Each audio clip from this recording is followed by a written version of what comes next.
Miguel, I'd love to hear about sort of like the years leading up to the Chutes and Ladders web series, because I hear a little bit of the urgency there, where it's just like, I'm tired of waiting, and I know for me what it was like, kind of like leading up to working on my first feature, but at the same time, I know from seeing your Geek Off that you had done like Star Wars like fan films in the past, so. So, like, how often have you been in production prior to the initial web series for Chutes and Ladders? Well, I had definitely did in college. That's when I did my Star Wars fan film that was in our This was all before me. This would be a different conversation if I had known about it. Prior to meeting. Did some shorts in college. Then took a kind of roundabout unplanned break for a couple of years, and then when I got back into it, PAing on set, a production coordinator, a driver, just any little crew gig on low budget indies, and then writing. I mean, primarily I started as a writer, a screenwriter who wanted to direct, and that's been kind of my growing path is as a writer transitioning to a director. So went the writing route and then did my own short film. And after that short film, that's where I kind of got that itch to get back on set while waiting, for a script to get produced, for a script to get picked up. There's a lot of like getting really excited and then not hearing anything back for a while, and getting really excited and something's about to happen and then it doesn't happen, and then something's about to happen and it doesn't happen.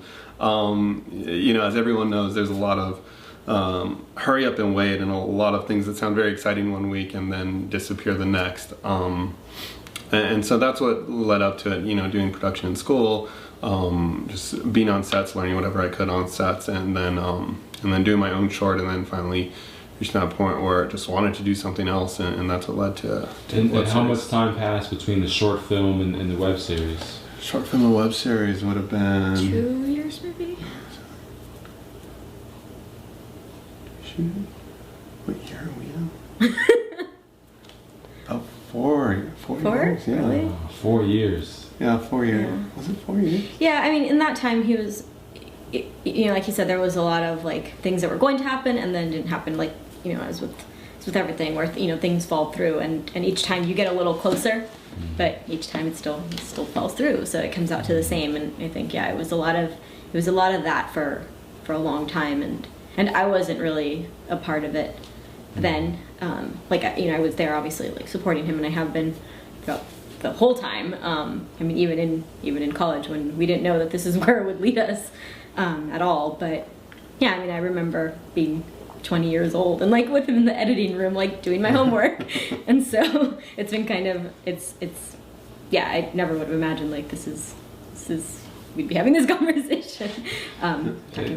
So, because I've certainly noticed that during my time in Los Angeles, that there's just something about being in this area that somehow or another, whether it be a PA job or like some kind of like extra work thing, this industry has a way of sort of pulling people in. Yeah. But obviously you have the relationship with Miguel, but how did you get pulled in, Violet? Do you remember the early days of being pulled in? I have a blog post about it today.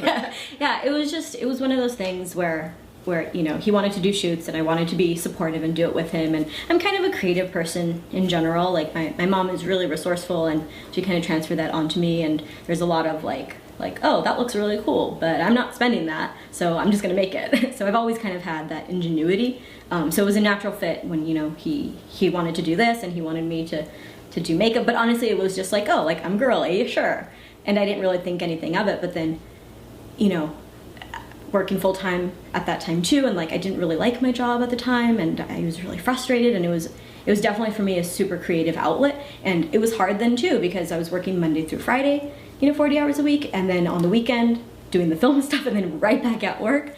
And so like we didn't have a weekend for like 10 weeks at all, and so and then I still liked it after that. It's like there's something odd about this, but I mean, yeah, I definitely felt that pull. And I hadn't decided like what I wanted to do, because I did a lot of different things. Like I sew and I do makeup and I paint and I, you know, sometimes like put sets together and different things like that. But I was like, okay, well, what can I be successful at? Like since our original plan was the web series and then to try again afterwards and continue that, then what was I going to be able to bring to the table to continue that, you know? Because if all I have is my same skill set that I started with, then I'm not contributing in the way that I want to. So like I thought about it and how I'm going to be able to get onto other people's sets, like given what I already have, and then I decided on makeup. And it actually has worked out really, really well. Like I have a shoot on November.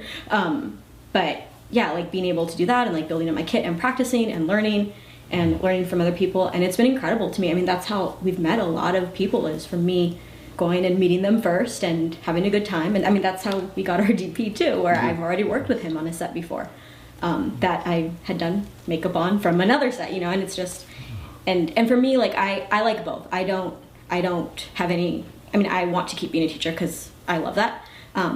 But for me, it's that creative outlet, and it's a great way to sort of meet people and you know, contribute. And because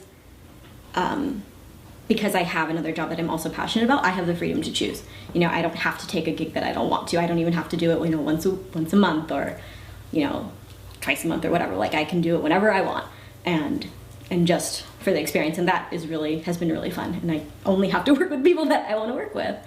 So yeah.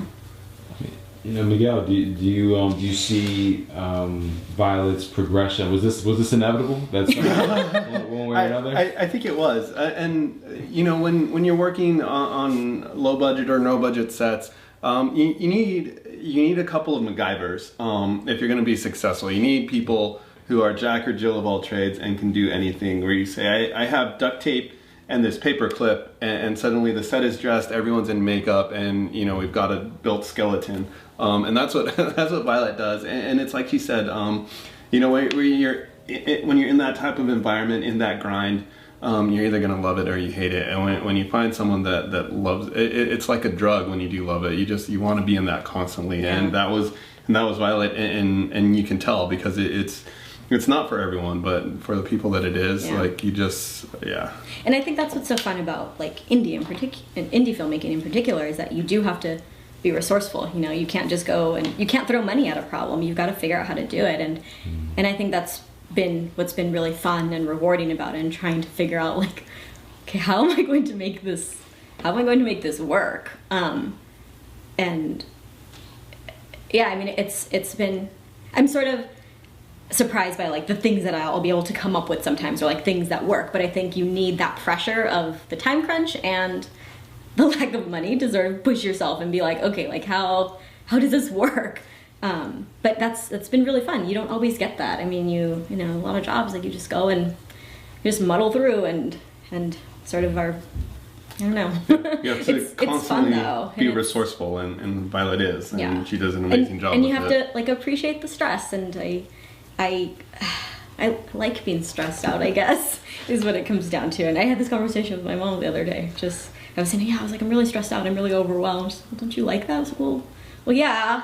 But, I think that's the first time I've heard someone say that. I enjoy being stressed out. Well, it's not that, like, I enjoy it. It's just that it's like the natural state.